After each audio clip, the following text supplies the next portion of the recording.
my channel. Today we are going to be talking about the Lizzie Borden house. Lizzie Borden took an axe, gave her mother 40 whacks. When she saw what she had done, she gave her father 41. That's a really popular schoolhouse rhyme. I guess it's a jump rope rhyme. There's the second verse, but I don't remember it. Warning, today we will be talking about a murder case as well as ghost stories. So just a heads up. Also, if you like this video, please give it a thumbs up and hit that subscribe button. That way you get notified every single time I upload a new video. Lizzie Borden was born in Fall River, Massachusetts on July 19th, 1867. Her mother's name was Sarah and her father's name was Andrew. As a young woman, she was also secretary treasurer of the Christian Endeavor Society and a member of the Ladies' Flower and Fruit Mission. After her mother passed away, her father married Abby Gray. There were rumors around town that Abby married her father for his wealth. Tension had been growing in the family for some time before the murders. Lizzie actually called her stepmother Mrs. Borden instead of Abby after some arguments over Andrew giving some of his wealth to Abby's family. In the days leading up to the murders, the family was actually very ill.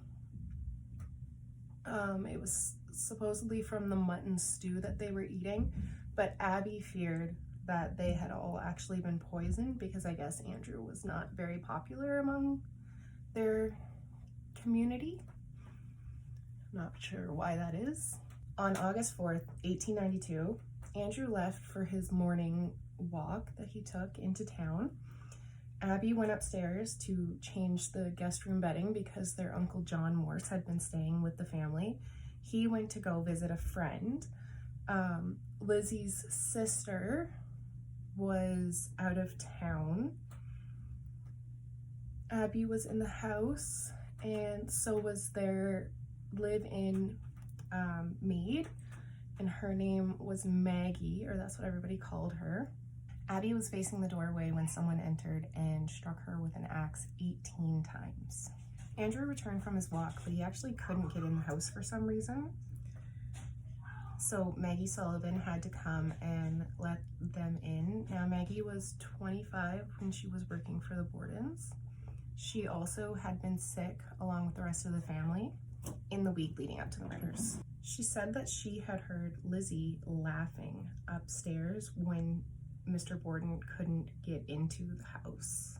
So I guess he was tired from his walk and he decided he was going to take a nap on the living room sofa.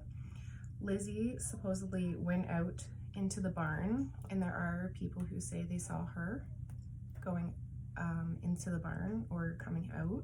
But before she went out to the barn, she helped her father to the couch, and I guess she said that she took his boots off. She then told Maggie that there was a sale at one of the department stores in town, and she said that Maggie could go, but Maggie actually was still not feeling well.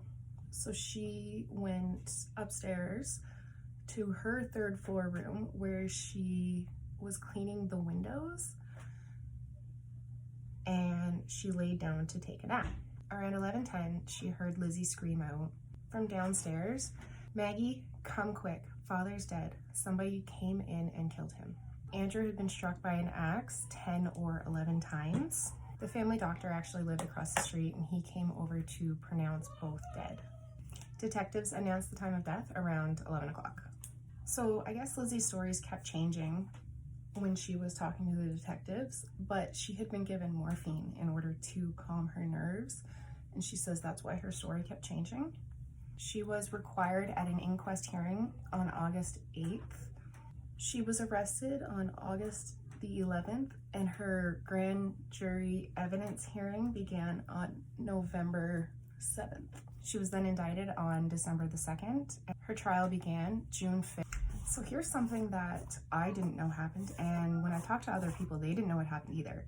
On June 1st, there was actually a second axe murder that took place in Fall River. So that means that Lizzie would have been in jail at the time that it happened. Somebody broke into this lady's house, and she was in the kitchen, and she was killed with an axe.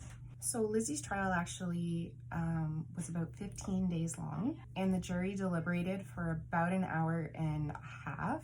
She was found not guilty of the murders. When she left the courthouse, she told reporters that she was the happiest woman in the world after she was found not guilty. Lizzie and her sister, after the trial, bought a house in like the fancy part of town from their inheritance from their father. The problem was, though, is that the town people actually thought that she had done it, so she kind of became a bit of a social outcast and kind of kept to herself for the rest of her life. Hauntings.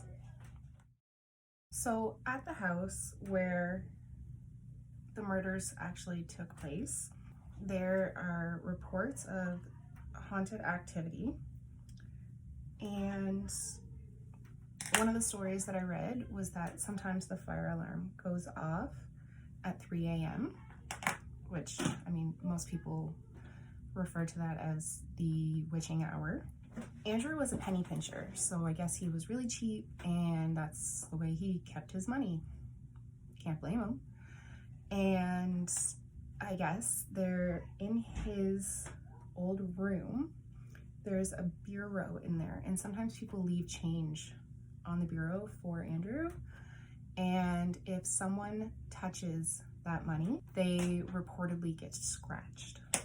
So this is a story that I didn't know either. And I mean, I've read and watched quite a bit about Lizzie Borden, although I actually learned a lot during my time doing this one. About 50 years before the Bordens lived in the house, there was a murder that took place. A mother actually drowned her babies in a well, and then she took her own life. Now, on the third floor of the bed and breakfast, which is what it is now, they sometimes hear children running around and laughing. There are actually people who leave toys behind for the children so that they have something to play with, which I think is really sweet. So the spirit of Lizzie can actually sometimes be found at the bed and breakfast, so at the original house, and she's very social as long as you do not bring up the murders. Cameras that are placed in the house actually sometimes can move on their own. Steps can be heard on the stairs. You can hear running on the upper floors, and numerous electronic voice phenomenons have been heard throughout the house. Orbs can be seen as well as shadows.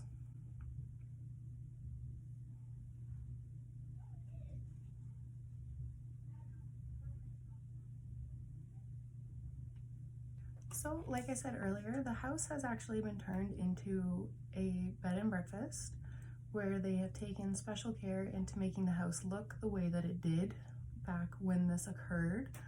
You can actually sleep in the rooms that these gruesome things happened.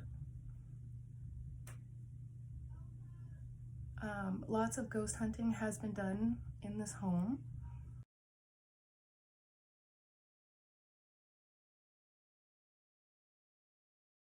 Thank you all so much for watching this video. If you liked it, please give it a thumbs up and hit that subscribe button so that you get notified when I upload a video. Also, please leave a comment below, that way you can let me know what you would like to see next. Thank you guys and have a great day. Bye.